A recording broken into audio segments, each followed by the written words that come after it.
अकेले जीना सीखो।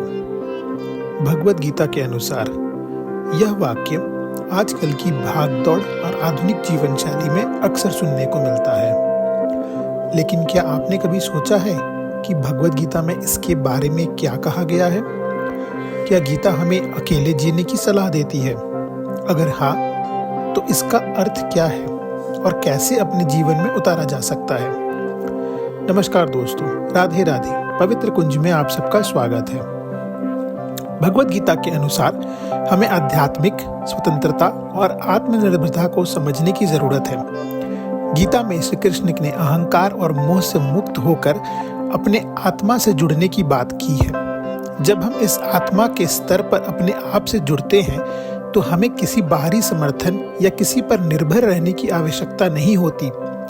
आइए जानते हैं भगवद गीता के कुछ प्रमुख श्लोक के माध्यम से इस विचार को विस्तार से। भगवद गीता में श्री कृष्ण ने अर्जुन से कहा था कि हर व्यक्ति को अपने कर्मों का फल अकेले ही भोगना होता है, क्योंकि हमारे कर्मों का परिणाम हमारे ही हाथ में होता है। हम यदि दूसरों के ऊपर अपनी खुशी और दुख का कारण मनाते हैं तो हमें अपने आत्मनिर्भरता को खो बैठते हैं। तुम्हारा कर्म ही तुम्हारा धर्म है, परिणाम के बारे में न सोचो। यहाँ पर श्री कृष्ण अर्जुन से कह रहे हैं कि कर्म पर ध्यान दो, न कि उसके परिणाम पर। जब हम अपने कर्मों में पूरी निष्ठा से लगे होते हैं और उनका सहारा तरीके पालन करते हैं तो हमें किसी के साथ और प्रकार की जुड़ाव की आवश्यकता नहीं होती। हम अपनी आत्मा के साथ एकाकर होकर आत्मनिर्भर हो जाते हैं। भगवद गीता में भगवान श्री कृष्ण ने संतुलित और शांतिपूर्ण जीवन के महत्व बताया है। अकेले जीने का मतलब यह नहीं कि हम दूसरों से बिल्कुल दूर हो जाएं, बल्कि इसका मतलब है कि आंतरिक दुनिया में शांति और संतुलन बनाए रखना चाहिए।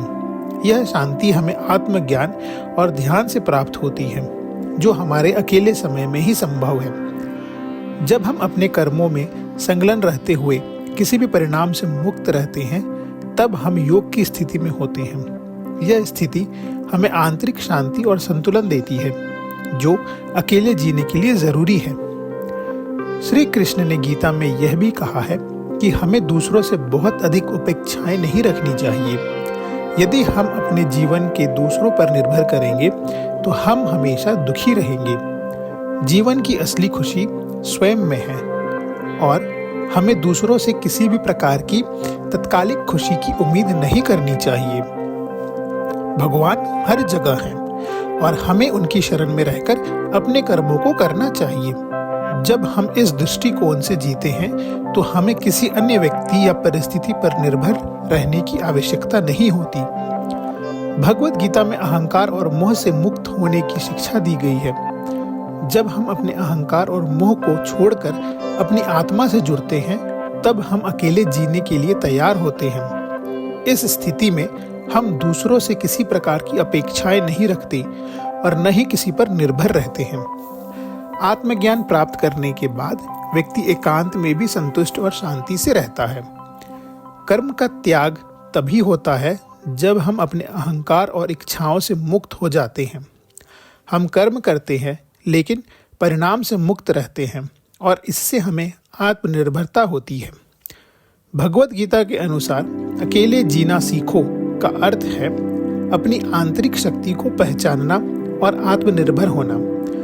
जब हम अपने कर्मों में निष्ठा रखते हुए बिना किसी अपेक्षा या मोह के चलते हैं, तब हम अकेले जीने की कला को सीख पाते हैं। अकेलापन हमें आत्मज्ञान और शांति की ओर मार्गदर्शन करता है, क्योंकि हम न किसी से मोह करते हैं और न ही किसी पर निर्भर रहते हैं। यह जीवन को एक नई दिशा देता है और हमें सच्ची स्वतंत्रता और संतोष की प्राप्ति होती है। जो आत्मा से जुड़ा है वही सचमुच अकेले जी सकता है। तो दोस्तों, जैसा कि हमने देखा, भगवद गीता में श्री कृष्ण हमें अकेले जीने की एक गहरी और आध्यात्मिक अर्थ बताते हैं। अकेलापन किसी से दूर रहना नहीं, बल्कि आत्मनिर्भरता, आध्यात्मिक स्वतंत्रता और भीतरी शांति प्राप्त करने का मार्ग है। जब हम अपने कर्मों में निष्ठा रखते हुए स्वयं पर निर्भर होते हैं और अपने भीतर शांति पाते हैं, तब हम वास्तव में सच्चे अर्थ में अकेले जीने की कला को समझ पाते हैं। यह भक्ति, ध्यान और आत्मज्ञान की एक सुंदर तरीका है जो हमें जीने की कठिनाइयों से ऊपर उठकर शांति, संतोष और सफलता की ओर ले जाता है।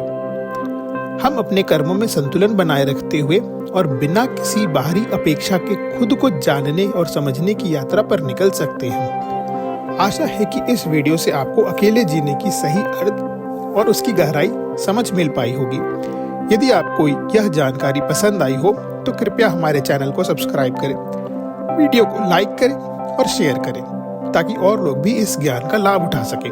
धन्यवाद। जय श्री कृष्ण।